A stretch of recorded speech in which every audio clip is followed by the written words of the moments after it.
Tonight, I have a story that's going to make you question every shadow, every sound, and even your own home.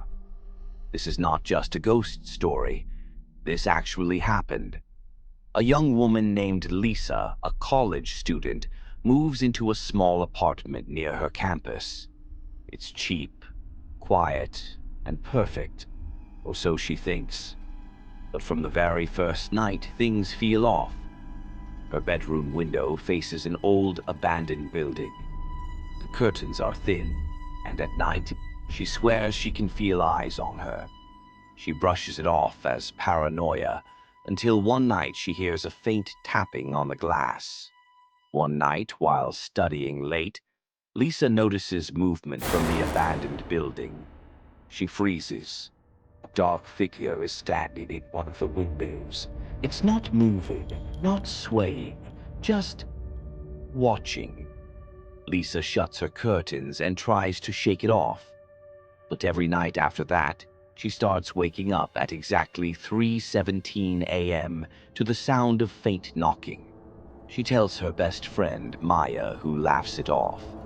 It's probably a bird or something, she says. But deep down, Lisa knows it's not.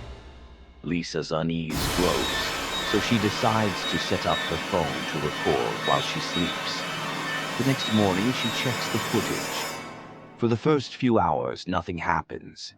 But then, at exactly 3:17 a.m., her bedroom door slowly creaks open.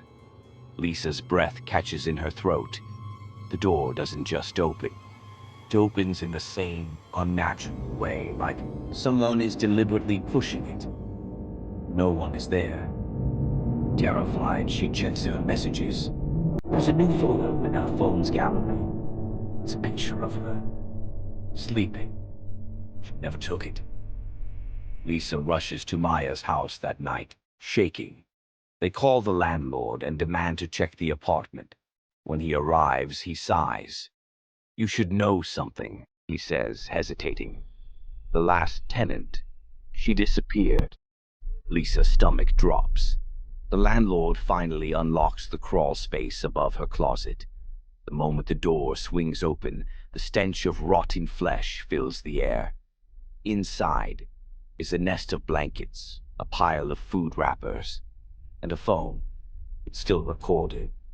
The landlord steps back, covering his mouth. "Someone's been living in here." Lisa grabs the phone with shaking hands. On the screen is a live video feed. The camera is facing her bed. And then, the screen flickers. A message types itself out. "I liked watching you sleep." The police arrive within minutes. They search every inch of the apartment, but find nothing. No intruder, no signs of forced entry, just an empty crawl space. Lisa refuses to stay another night. She moves in with Maya while the investigation continues. Days later, a detective calls her. His voice is uneasy. "We found him," he says. "The man who lived in your crawl space." Lisa's heart pounds. "He's been squatting in that building across from you.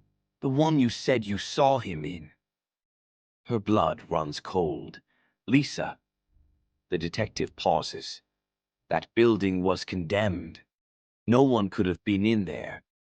There was no way anyone could have been looking at you from that window." Lisa's knees buckle. If he wasn't in the abandoned building, then where was he watching from? The line goes dead. And from the hallway, she hears him feet.